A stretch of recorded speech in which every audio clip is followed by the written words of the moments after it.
Hello everyone. Actually, I will today teach you how to play the modern defense with the black pieces. So many of my students actually play the modern defense even at the very high level. So today I will show you how to play it. So of course it is just an introduction. If you want to get my full book on the modern defense, contact me per mail. Everything is of course in the description. So the best thing to do when you don't know what to do is to basically be creative. And the modern defense is great because we never know what to do, but we can very easily create fine and great ideas. For example, something that I did personally is that I would extremely often play something like this, and then after when my opponent would go, for example, knight c3, I would play the move knight c6. And according to the theory, it's not a great move, but it's extremely interesting. So first of all, I'm more or less putting pressure on this pawn, and if it's my turn to move, I would just go bishop g4, capture this guy, and win the pawn. Now the real question is what to do after the pawn move d5. I would just go back. Now, why is it actually not that bad? What I want to go for is the move c6.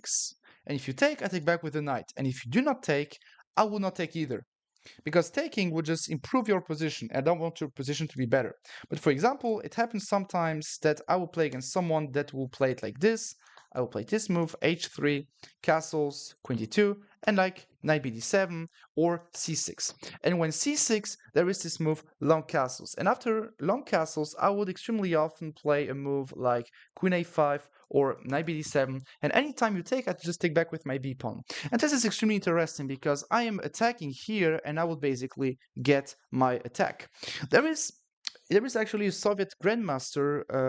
He was great and he was one of the most creative chess players. And I did a masterclass on this guy 2 years ago for another YouTube channel.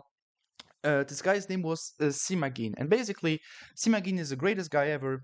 One of the best player, or the guy that I enjoy the most, is because he created a nice idea, which is when there is something like this, in order to keep this bishop alive, you play bishop h8, and you basically sacrifice the exchange, but in return you play queen g7, rook b8, you'll take, and once the knight, once this knight takes, you're just checkmating on b2. And basically this is not really good according to the engine, but in practice it's extremely difficult to play with white. Basically, humanly, there is almost no moves to deal with that. And this is one of the plans that exists in the modern defense. And once you get that, you basically get absolutely everything.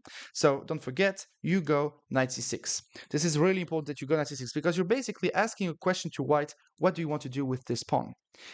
And if you already get this position and you practice this position very often, you will very, very often understand and basically get that much experience that even if it's not good, you'll get, enough compensations. And I think that this is a good opening for players rated around 1600 to 2000. Of course, if you want me to analyze any other opening, if you want me to teach you any special lines, basically just write down in the comment section one line and I will just take some notes and then I will make one special video just for this specific line.